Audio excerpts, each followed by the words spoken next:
Hello, everybody, and welcome to Just Between Us Girls. I am your host, Lady Kim Sims. If this is your first time joining us, we say welcome. We pray that everyone has enjoyed their weekend thus far, but now it's time to hang out with the ladies of J-Bug. Many have asked the question, what is Just Between Us Girls? Just Between Us Girls is a television show. It's a podcast, support group, and a sisterhood all rolled up into one. We believe that every girl needs a group of girlfriends, women, aunties, and nieces, where they can talk about anything and everything in a safe, non-judgmental way. And J-Bug is just that tribe. We will laugh together, learn together, and maybe sometimes cry together.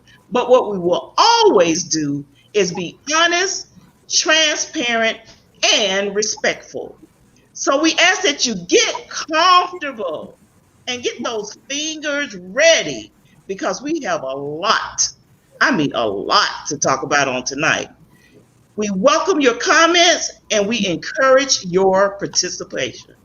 But before we get started, let me introduce you to and say hello to my amazing co-host.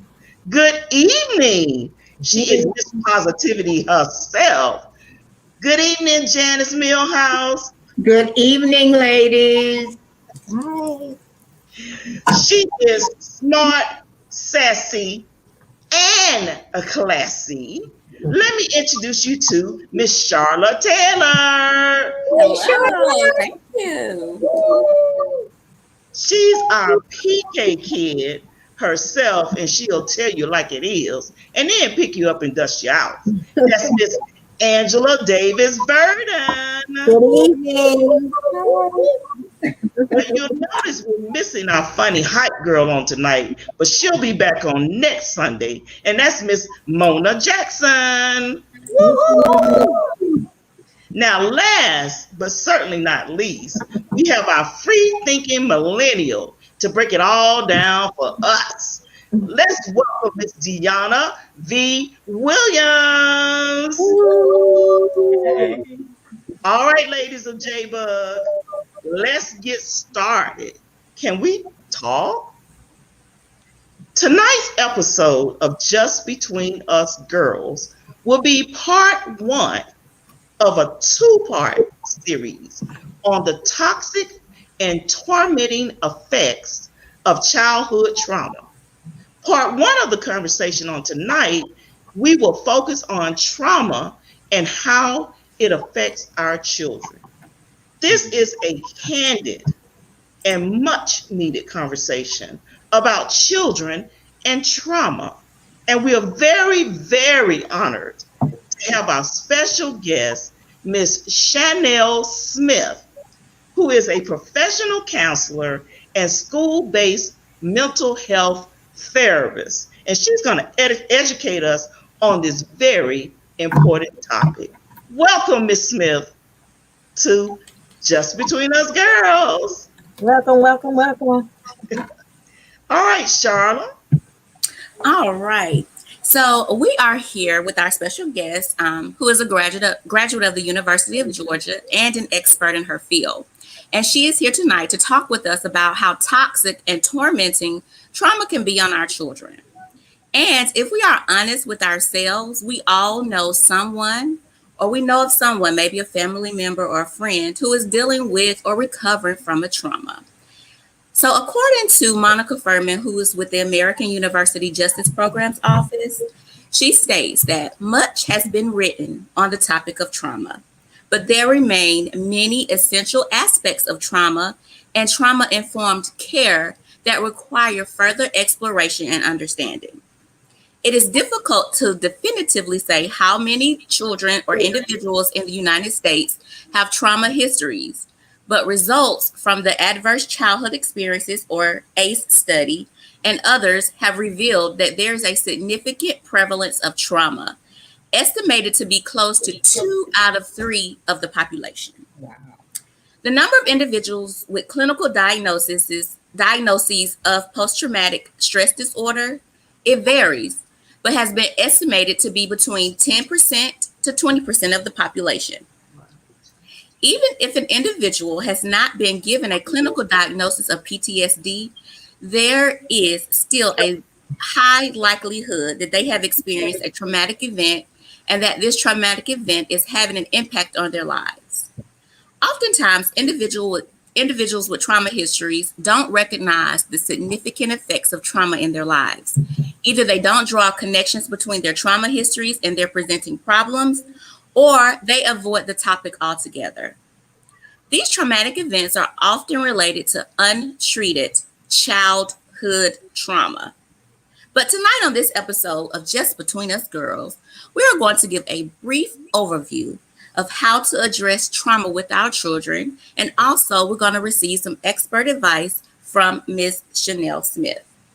We have so many layers of this topic tonight, so let's get started. All right. So I'm going to start with our first question to Ms. Smith, and it is a two-part question. And the question is, Ms. Smith, what is trauma?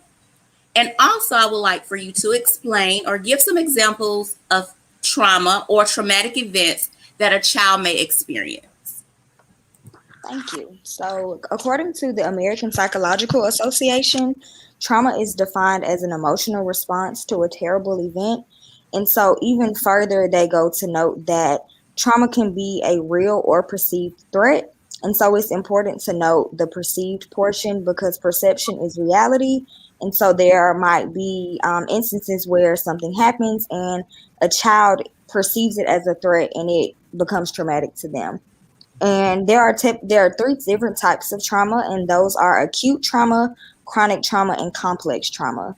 Acute trauma is a one-time traumatic event.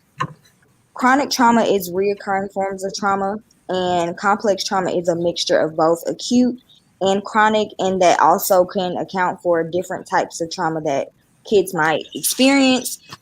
And so some examples of trauma include the most basic form is different forms of abuse. So sexual abuse, physical abuse, verbal abuse, emotional abuse, neglect, witnessing violence or domestic violence in the home, experiencing a car accident or a natural disaster, losing a family member, living in a crime-filled community or a community that has a lot of violence.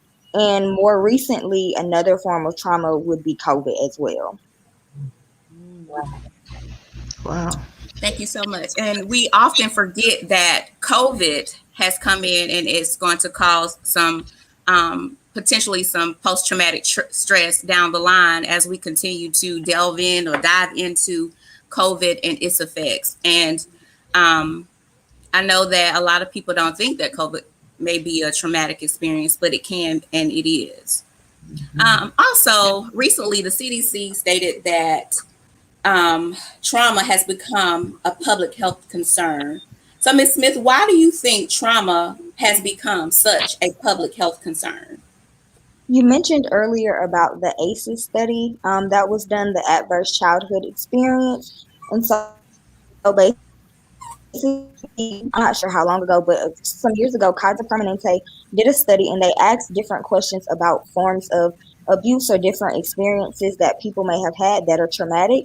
And they found that the people that had the higher ACE score actually had more prominent health concerns or had a higher risk of health concerns. And that can be asthma, cancer, depression, diabetes, high blood pressure, all of those health concerns. So the higher that, so I think the highest you can get is like a 6 or a 7. Those that got a 6 or a 7 typically had more health concerns at an earlier age as well. Um, and so also with trauma, whenever people are experiencing trauma, they go into a fight, flight, or freeze response.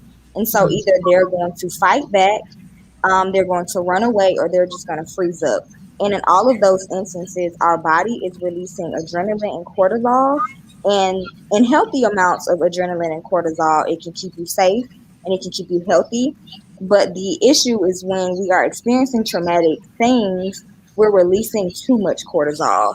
And that is when it starts to affect our blood pressure, our heart, all of literally our entire body.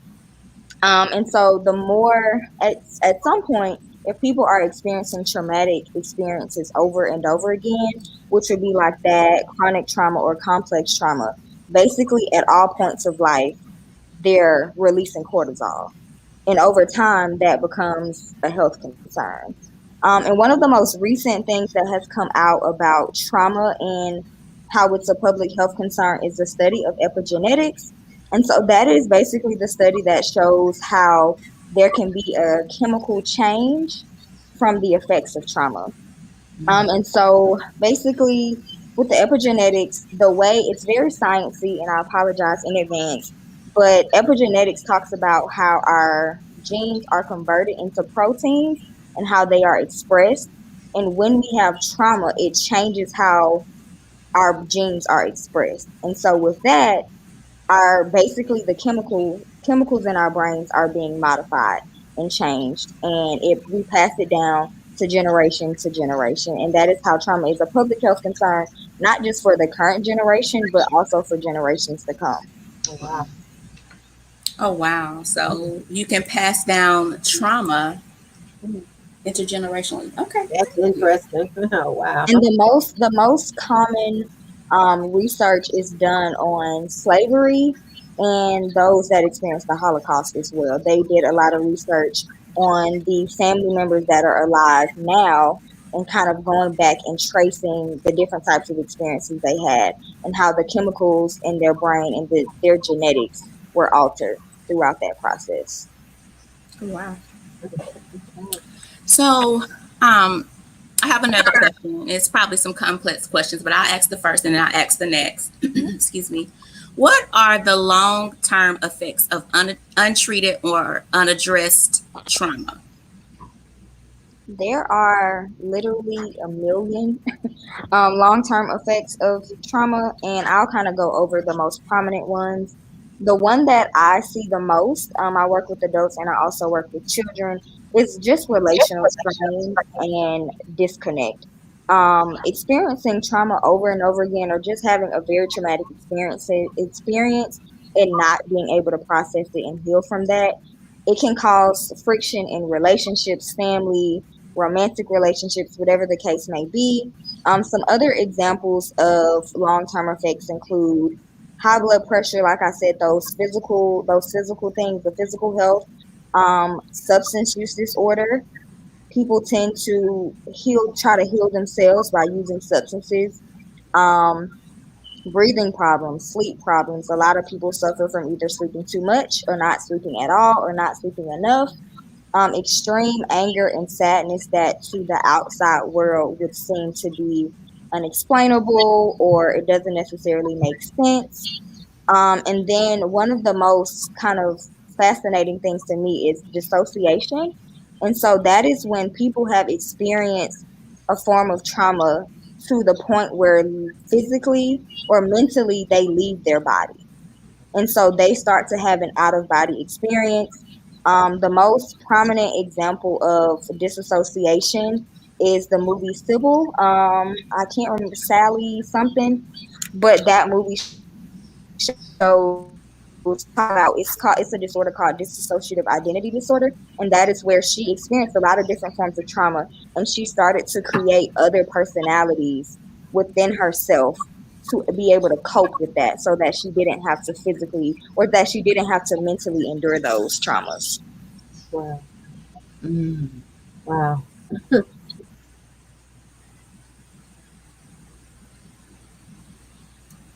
Did we lose Miss Smith? Mm. Oh, okay. No, I'm sorry. How does this manifest into adulthood? And before I give that the space to Miss Smith, I know that I see on a certain end that oftentimes unaddressed trauma leads to criminogenic behavior. So it's addressed on the other end in adulthood. They start committing crimes. Like she said before, they have substance use disorders where they have substances, not just alcoholism, but also with drugs. But Ms. Smith, how does this manifest, untreated, unaddressed trauma manifest into adulthood? It, like you said, criminality is one of the biggest ways that we see unaddressed trauma. Like I worked in a juvenile detention center for a period of time, and even for teenagers and kids, if I when I went back and kind of looked at their story and their timeline, literally every single last one of them had some form of trauma.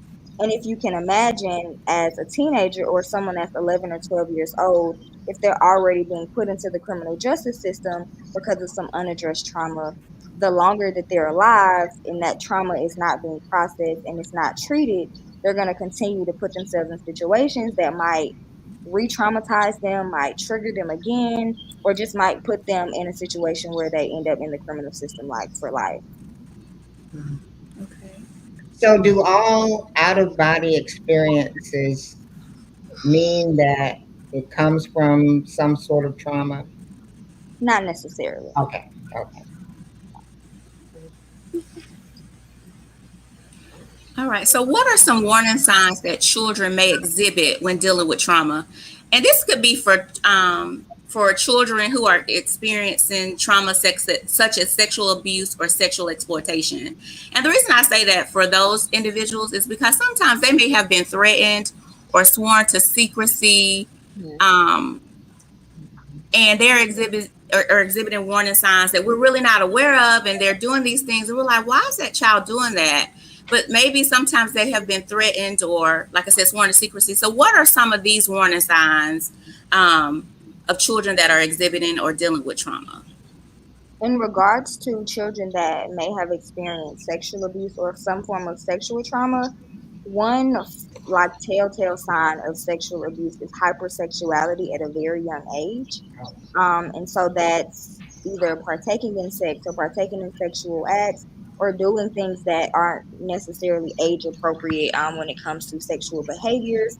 But some other warning signs are increased irritability, and typically irritability that isn't considered normal or within the normal range. I know, like for pre-adolescents or teenagers, there's a little bit of Yeah, irritability that irritability anyway. Right. yeah, I was gonna say they're irritable anyway, but that being Mhm. kind of even more so than the norm. Having low self-esteem, poor concentration. I see a lot of kids that are diagnosed with ADHD, and then Mhm. do a trauma assessment, and it comes out that they've actually experienced a form of trauma, and that's actually why they aren't able to concentrate. Wow. Trust issues, not being able to trust adults, not being able to trust other people their age, symptoms of depression and anxiety, struggling with regulating their emotions, so not being able to like calm themselves down in an age appropriate manner. Of course, like for a 3-year old, we don't really expect them to control themselves, but a 3-year old and a 16-year old should not be responding the same to a situation. Um, Somatic symptoms is the biggest thing that I see as well. Kids randomly getting stomach aches and we're not knowing why they get stomach aches, or kids randomly having headaches or back aches. Trauma lives in the body. There's a wonderful book called The Body Keeps Score, and it talks about how trauma literally can take over our body. And so that's really really important to notice. I've had several kids. Their parents are like, "Well, I don't know why their stomach hurt. I take them to the doctor, and there's nothing wrong. I take them to get the CAT scan, and there's nothing wrong with their head."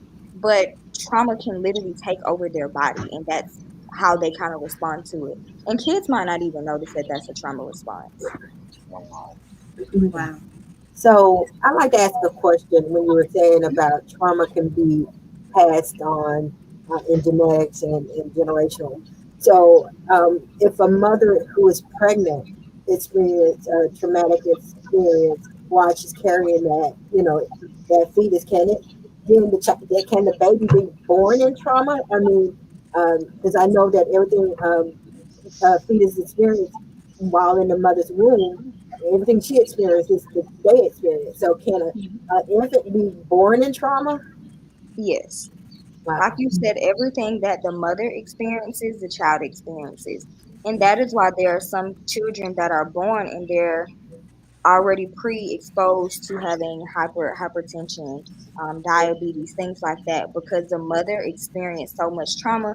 Like I said, the cortisol is being released, and all these other hormones are being released higher amounts than normal, and the kid is taking all of that in. It's getting into their bloodstreams, and that's how it becomes generational. Wow. Wow. So we have a question from one of our JBook users, Kimberly Beatty.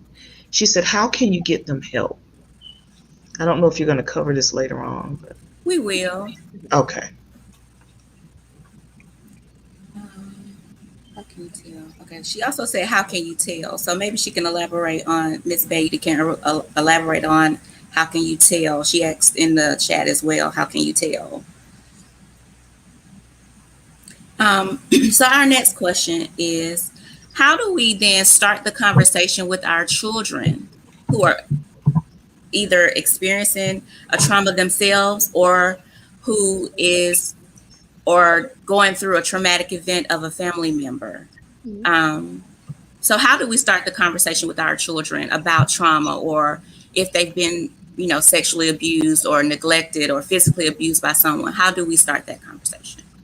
I always encourage firstly to get curious and to ask questions. Um, the more curious you are and the more you ask questions, the more kids are gonna feel that parents are caring, that they care about what's happened to them, and that's gonna create a safe space. And also being non-judgmental, being able to hear some things that may be uncomfortable, hear some things that may make you angry, that may make you upset, but being able to kind of have that conversation, and then also gathering yourself first. I have a lot of parents, they're just like, well, my child doesn't tell me anything. They tell you about all their trauma, but they don't tell me anything. And then I've seen the parent when they get escalated and they get triggered. And kids pick up on things a lot more than we like to acknowledge. And so Hmm. if your child is telling you that they've experienced something that's traumatic, and you start to cry or you start to yell and scream and things like that, of course, those are normal emotions to have. However, kids pick up on that and then they want to become protective of you. And so, in order to become protective of you, they start to hold that in themselves because they're like, well, mom or dad, they're not going to be able to handle the rest of the stuff that I have to say. And so, instead of me just sharing that with them, I'm just going to keep it inside. And so, it's really important to try to check yourself before you have those conversations, because kids will tell you some things that will literally break your heart, and it's hard to hear. Amen. And then also just being honest. A lot of kids, they start to ask questions the more they become comfortable. They might start to ask you about some experiences that you've had, or if you know of anyone that have excuse me, if you know of anyone that has had similar experiences, of course, disclose based on your comfort level, but definitely don't lie. Because, like I said, kids, they pick up on everything. They can tell if you're not being genuine. They can tell if you're anxious. They can tell if you're scared. And so, being honest with the child and saying, like if they've experienced some form of sexual or physical abuse or any type of traumatic experience, and you have gone through that, maybe being comfortable or being able to slightly talk to them about that, that will also encourage a safe space for them as well. Amen. Okay. So, ladies of J Bug, I know that you all are really close with your children. How would you start a conversation with your child, or what would you do or say to your child if they come to you and they want to share? Um, some, it may not even be with them, it may be a friend of theirs. How would you handle that as being parents and being as close as you all are with your children? How would you all handle that? Well, I recently had an experience with my 13-year-old granddaughter who came to me to share her truth. And I just tried to, as the Smith said, I tried to not be judgmental. I tried to create a space that made her comfortable.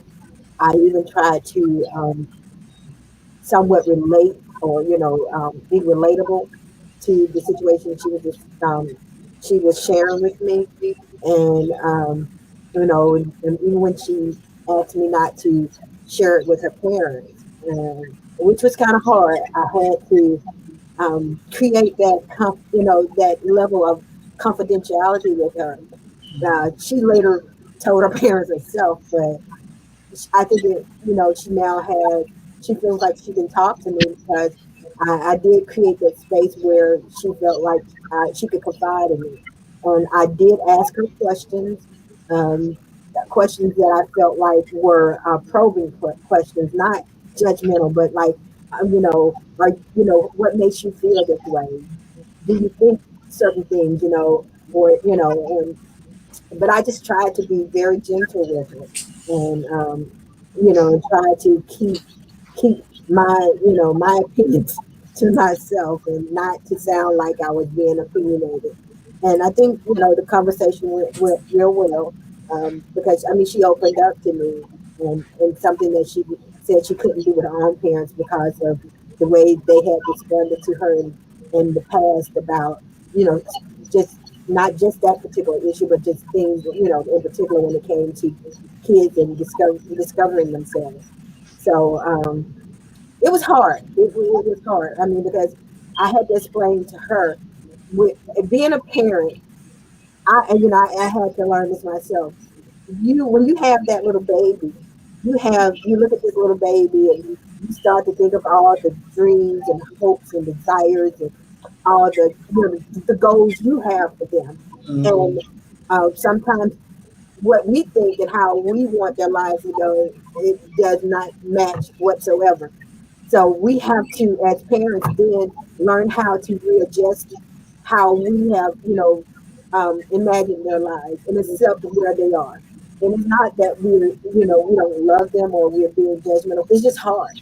It's hard because you've had this baby for 13, 20 years and you've expected certain things. And then when it goes a different way, it's like having to retrain your mind. So I tried to explain her parents' side as well to let her know they love you. They just, right now they have what they thought your life's path was going to be.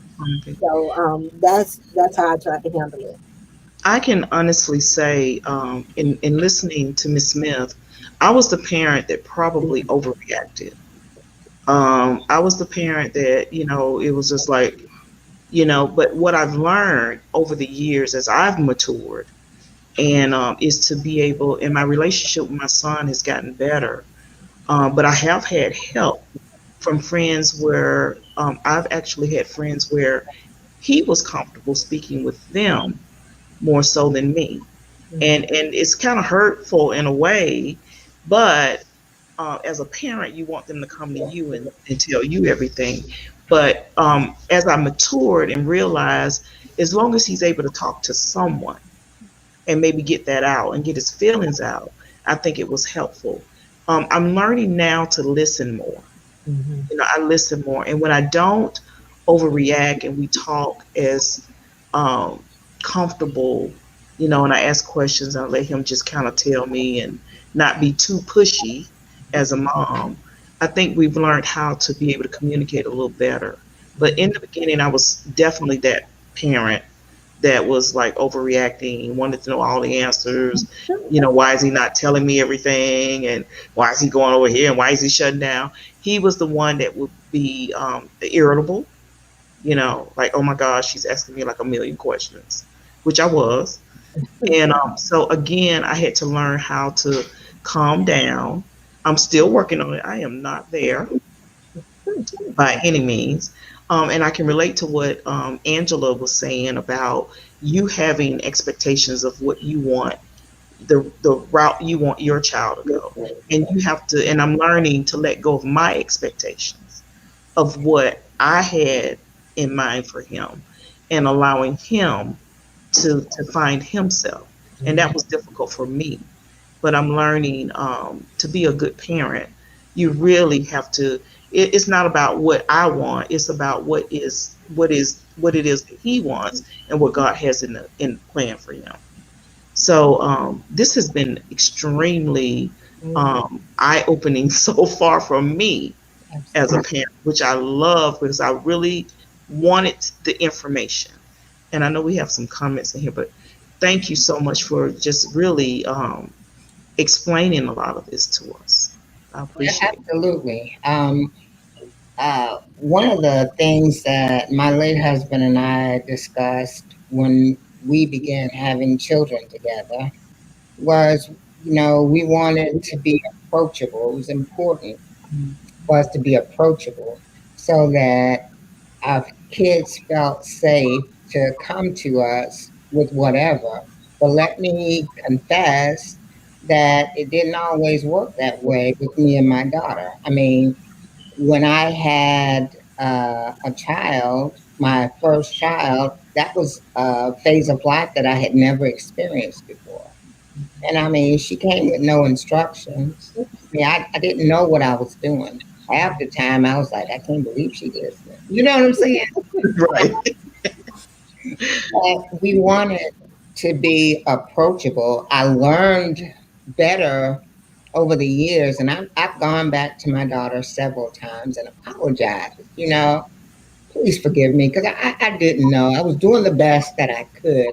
I thought I was doing the best I could. I was doing the best I could, You were. going off of the information that I had, and which wasn't always right.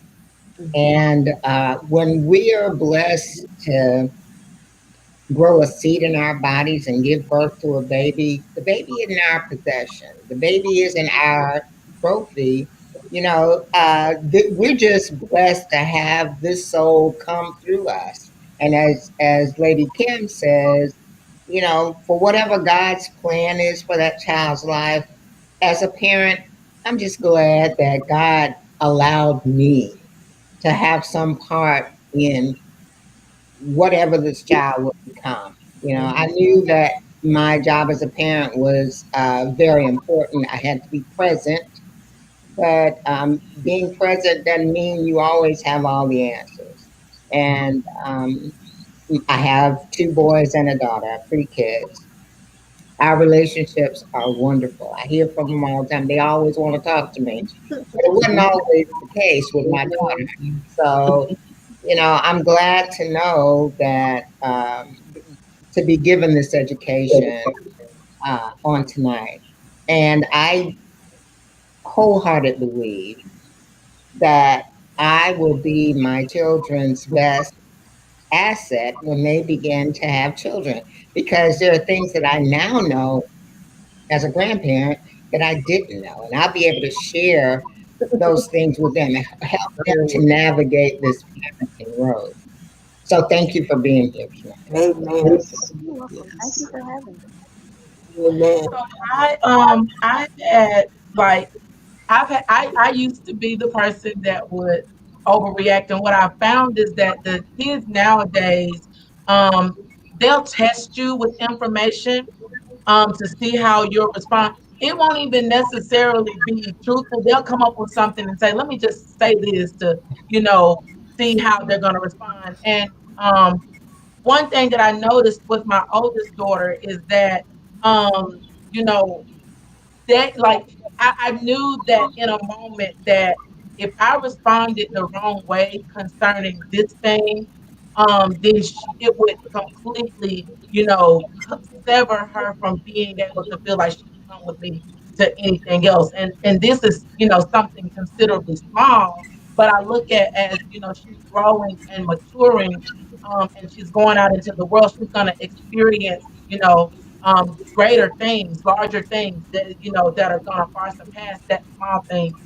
So I wanted to make sure that I responded in a way because I came up where when you tell the adults something, the older school adults, they freak out. They be like, "Oh my gosh, have a cow."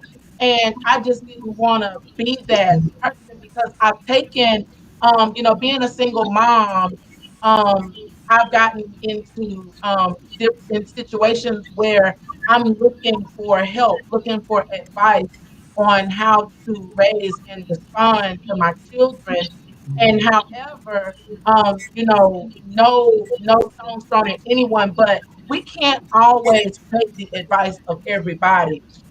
Because I looked at, like, I had to realize that, when people were saying, well, I would respond this way and I would do this and try that, I find myself reaching it this way, this way, this way, but none of those ways work. So I had to learn each of my children. I can't respond to my oldest daughter the same way that I do my oldest son. One is a female, one is a male. They have different perspectives. But the thing that I try to be is, like Miss Smith said, is be honest with them. It's hard to be trying to raise children and protect them from trauma, and also at the same time being a parent who may or may not be healing still from trauma and not trying to further traumatize them. And Amen. so we also end up with a lot of things that we're trying to juggle, just at, trying to protect our children. And so I have people who I've identified that, even I understand that, my children may not always come to me about everything, and that's fine. I didn't always go to my parents about things. One, because of how I knew they would respond. And I'm like, well, they already got me on lockdown. I'm not getting ready to tell them that this happened because I'm really not going to do nothing. I'm really not going to be able to go nowhere. Okay, I'm not going to be able to do anything. But I'm okay with not being in the know. Even with me, having the girls that I mentor, I let their parents know right on that, okay, so I want to build their trust. But I promise you that if it has anything to do with them losing their life, them getting pregnant, things like that, those are things, and my girls know that these are things that I'm going to tell your parent. Now, I don't want you to not tell me those things, but we're going to work together and we're going to see how can, I be the median on how to break the news to your parents. But we have to build that trust with the youth, because either they're gonna build trust with us or they're gonna go to their friends who they trust more than their parents, and then they friends are gonna glorify the things, or make them feel like that there's a way, like, taking drugs or drinking or doing something else that is going to bring them joy outside of the trauma that they've experienced. And so we just want to make sure that we are being truthful and being trustworthy, with the youth. So that's, I appreciate you, Miss Smith, for giving that, that dialogue on how we can, deal with the children that are coping with traumatic situations. Amen. Yes. And Miss Smith, I also want you to talk a little bit about how to have those hard conversations with children who we may think is being sexually abused. And the reason I say that is because oftentimes in our community, in our African American community, these things happen more frequently than not. And we are left sweeping these issues under the rug. And we have children out here who are really hurting and really going through it. And how do you start those conversations if you suspect that your child, because oftentimes, like I said, maybe they have been threatened or told not to share or sworn into secrecy. How do we start those conversations with our children? So in my field, we are taught to be very direct whenever we're asking about any form of trauma, especially sexual abuse. And so, but I also encourage parents to do the same thing. Be direct, ask the question. Has anyone ever touched you inappropriately? Has anyone ever made you perform any sexual acts? Anything that made you feel uncomfortable? Because sometimes kids don't understand that these acts are sexual, and they might just know that it made them feel weird or they really didn't want to do it. But that is the best approach that I've always seen. And one of the best forms of advice that I've ever received when it comes to talking to parents and kids about sexual abuse is to when you're raising your children using the correct terms for body parts. A perfect example would be like a child comes to school and tells the teacher, "Oh, my uncle is always touching my cookies or getting my cookies." Right? Of course, the teacher's like, "Okay, like he's getting your Hmm. cookies. That's not an issue." But for the child, cookies could be their vagina. And Right. that child is trying to tell the teacher every single night, "My uncle is touching me inappropriately." Right? And so also like and with that, just listening and not just like listening to what you hear, but listening to what the kid isn't saying as well. Because there are a lot of times where, like I said, kids they drop hints, but they don't really even know that they're dropping hints. But if you listen and you kind of try to connect those dots, you start to understand like this child might actually be experiencing some things or experiencing some form of sexual abuse or sexual trauma that they don't fully know how to explain yet. And also giving children autonomy. And I know children, adults have the power in this society, and that's smart. However, there are times where kids need some autonomy. Perfect example, I had a client that for years was telling mom, "I don't want to go to grandma's house." Hmm. Mom is just like, "Okay, well, she don't let you watch TV, like, or she don't let you talk on the phone, or she don't let you play the game." Come to find out, the child wasn't able to fully disclose or fully even understand that, or they understood, but they just knew that they didn't want to go to grandma's house, but it was because they were being sexually abused when every time they went to grandma's house. And Wow. even the smallest things like, "Oh, well, go give your uncle so and so a hug, or go sit on his lap, or go give her a hug, or give her a kiss." Small things like that, we unfortunately as adults, we kind of teach children that like as an adult, what I say is what you have to do. And sometimes it doesn't allow them to have the autonomy or the ability to feel comfortable in saying, "Well, like, I don't want to give him a hug because he's touching me. I don't want to give her a hug because she's touching me." And so just being very aware and being very direct. Yeah, I told my daughter, you can't sit on anybody's lap. I mean, Right. female's lap. I don't want to walk in and you sitting on a lap. You know, you don't sit on you don't sit on laps. Right. So I had to establish that really, really early. You know that brings a question up for me. Hmm. I like to know, what if you have a child that seemingly likes to sit in the laps of men? Is that out of order? Is that a warning sign? What do you think about that? It could potentially be a warning sign. I would get curious about it and ask questions. Ask that child Hmm. what kind of what is drawing them to sit in that person's lap specifically or just people's lap in general. But then there's Hmm. also times where there are children that they just really just like to be physical, like have like physical affection. Mhm. But like I said, getting curious and asking questions, you can never ask too many questions, honestly. The more questions you ask, the more you're able to differentiate whether it could be potentially something that's harmful to them or not. Okay. So, what if you have a child that exhibits signs of maybe some type of um, sexual trauma, Hmm. and you ask them the hard, direct questions, and they deny it, or they say it didn't happen, but you're seeing these signs? How do you handle that? Do you back off? Do you what do you do? I mean, because I've experienced that, and then a person that was sexually abused as a child, I know kind of some of the things, the signs that are there, and some of the. So, what do you do if they keep denying it? I mean, And thank you for sharing that with us tonight. Thank you. Um, I wouldn't say back off, and as when it means not in the form of like not asking questions ever again, but I would say maybe not being as persistent about asking those questions.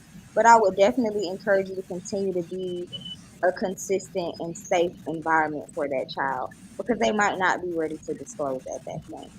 People take years for them to disclose. you're right. So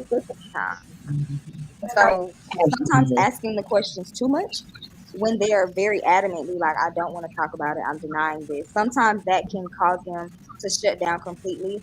So I would say not back off 100%, but just become a welcoming space and a safe space for them. Allow them to know that, like, hey, whenever you are ready to talk about if something did happen, whether it did or didn't, if you want to talk about it, if you want to come to me, I'm always here, I'm always available. Well, when I was early teen, we had a store down the street, on the other side of our block. Mr. Logan, well, Mr. Logan's store. And, it was we had a crew of maybe 6 girls, all about the same age, given 1 or 2 years. But we had a posse and we all go to the store, get a couple of dimes and nickels or whatever, go get some penny candy or whatever.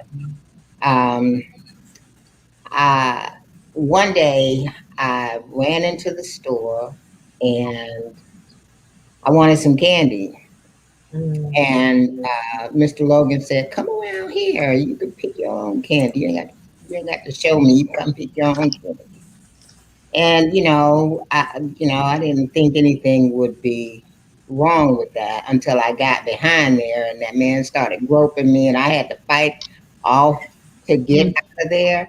I never went in there by myself ever again. It took me a long time to even go back, but he told me. He said, "If you tell your daddy, I'll deny it." Wow. And I, well, if I told my daddy and you gonna deny it, then I'm gonna be the liar. So I didn't share that with my dad for years, years, years. And when I finally told my daddy what that man had done to me, he said, "Janice, I wish you'd have told me. I would have taken care of that man all by myself."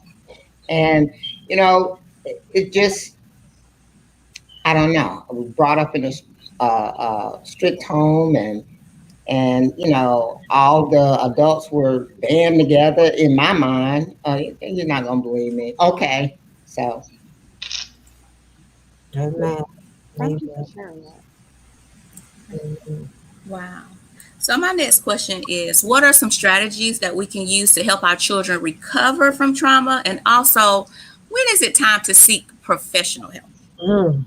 Oh, So the biggest one for helping children recover from trauma is to be consistent and predictable. Kids typically, they when you're not consistent and you're not predictable, that creates an unsafe environment. And so for those that have experienced some form of trauma already, being in an inconsistent and unpredictable environment kind of just perpetuates that. And instead of them being in a space where they are able to heal and recover and process, they're still kind of have their guard up because they don't know what's next. They don't know how you're gonna respond to certain things. They don't know if you're gonna be upset this time or not upset. So being consistent and predictable. I use a lot of coping skills with the children that I work with, and I teach my parents to use those coping skills with the children as well. One of the biggest things, I love to be creative. Music, art, drawing, all of those types of things, those are very healing and that is very therapeutic. And a lot of times kids get more out of that than even just talking to an adult. They might be able to draw you a picture to kind of give you a story of what's going on. And then maybe you can talk about it afterwards. But helping them be in a space where they are able to fully be comfortable and they're able to fully express how they're feeling despite their experiences. And then also creating a space in whether it's your home or your school, wherever the case may be, creating a space where expressing your feelings openly is the norm. And so even as an adult, you're able to express yourself to your child openly and freely. They're able to express themselves openly and freely. And I would say not just for negative emotions, but also those positive emotions as well, because that creates a safety net and that creates a space to where the child knows, even though I might be kind of angry or I might be experiencing all of these things, I know my mom wants to hear about it, or I know my dad wants to hear about it. And then also helping them to identify their triggers.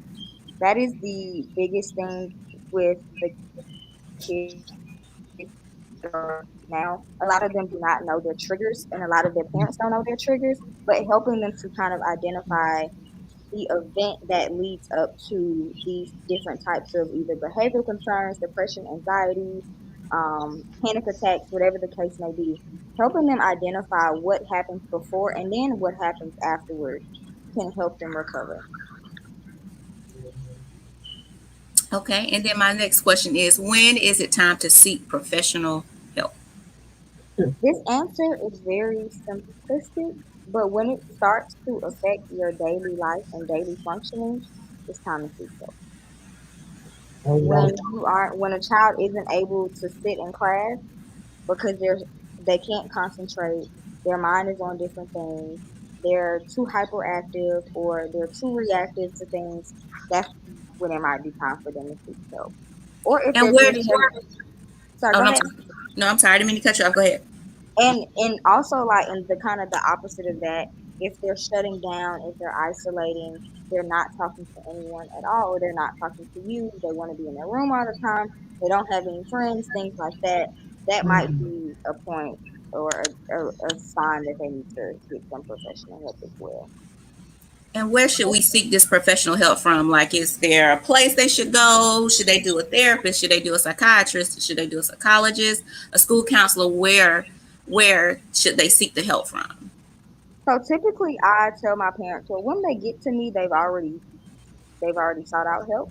But for those that are seeking help, schools actually have really good resources when it comes to mental health. Going to a school and asking about it. When it comes to choosing a therapist, a psychologist, or a psychiatrist is going to be that person that provides that medication to manage those symptoms that they're experiencing. And so typically, I would never suggest for someone to just see a psychiatrist, especially not a child, to just see a psychiatrist because they aren't verbally processing what they've experienced. They're only getting medication to manage those symptoms, which is important.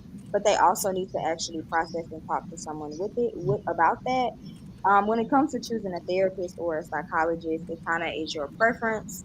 Also depends on your financial situation. Typically, psychologists tend to be a little bit more expensive. But seeking out therapists or any type of mental health within the school, there are also a lot of online resources. I know for myself, I am on Therapy for Black Girls, and so we market ourselves there. There's Therapy for Black Men, Psychology Today. Honestly, if you do a quick Google search, therapist in my area or a psychologist in my area, and then whatever type of trauma your child is experiencing or whatever type of concerns they're having, and put that in there, you'll typically find a list of people and you can kind of break it up based on where you live. Okay. Thank you so much. Actually, thank you, Miss Smith, for joining us on this episode of Just Between Us Girls. But before we leave, is there anything that you think our JBUT listeners need to know about children and trauma that we did not ask here today? Or is there any parting words that our JBUT co-host would like to share with us tonight? Trauma is really complex and it can be very confusing. So I always encourage parents to be patient with themselves and to also be patient with their child because trauma and recovering from trauma it can be a gruesome process and it can be hard. So being patient and giving yourself grace. Mhm. And I like to say we definitely want to get those resources from you, Miss Smith, and we'll post them in our chat for people who are interested in those resources. Amen. Okay. This has been so. Well, that is, does anybody else have, Angie, were you getting ready to say No, something? I was just saying how informative this has been, and I think I think too. One thing I'd like to say to parents, sometimes mm, I find myself in this situation. I mean, I address things with my son in his childhood, but now he is in adulthood, and he's still experiencing some of the residuals of trauma. Sometimes you can't stop being a parent even once they become adults. You still have to advocate for your children, even as adults. I know we said you're 21, you're grown, but sometimes you still have to be an advocate because Hmm. they'll fall between the cracks. They'll end up either in jail or, God forbid, somewhere, maybe deceased. You have to still be an advocate for your child, even in adulthood, if they're still dealing with childhood trauma. I have one last question for Ms. Smith. Do you think it's important also for the parents of the children who are experiencing trauma to go and seek help themselves? Would that be a good idea for them to maybe talk to someone as well? Yes. A lot of times when children are experiencing trauma, the parent is experiencing a parallel trauma. Just Hmm. in processing that with them. And of course, as a parent, you can't talk to your child about how stressful it is to hear about their trauma because then you're kind of Hmm. re traumatizing each other. So having someone to talk to professionally is definitely good. Wow, awesome. Awesome. Well, that's it for us and our show for tonight. But before we go, Deanna, tell us a little bit about our sponsor for tonight's show. Thanks, Lady Kim. Are you looking for the perfect person to capture those special moments? Well, look no further. Introduce, Introducing I Snapped You Photography, specializing in weddings, events, and portraits. Check out their Instagram page at I Snapped You, ISNAPDU_photos, as well as take a look at their flyer in our comments and post it in the Just Between Us Girls Facebook page. I snapped you photography using God's gift to create God's moments. Ladies, let's lift up our mugs. Never run out of your favorite hot drink with this 15-ounce rounded corners, durable just between us girls ceramic mug in fashionable black by Evolve with Lady Kim Sims. Give it as a gift to every true coffee or tea lover, or treat yourself with this beautiful mug. Either way, you can never go wrong with this mug.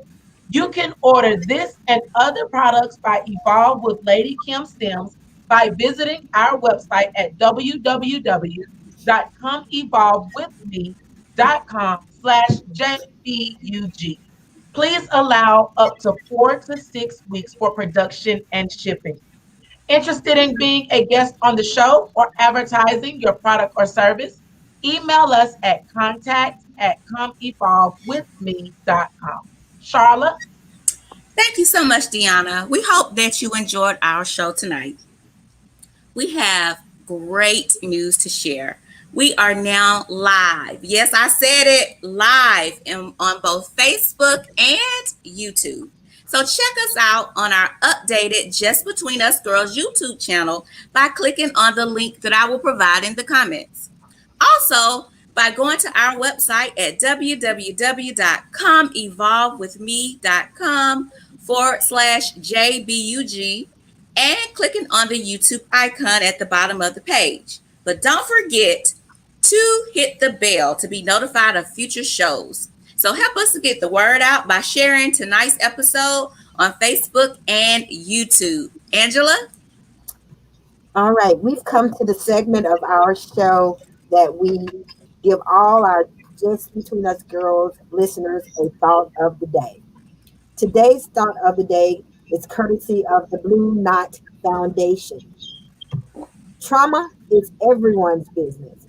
When we are all able to acknowledge trauma and respond appropriately, we will no longer have a society that silences trauma survivors, ignores the trauma, fails to respond, and makes the effects of trauma so much worse.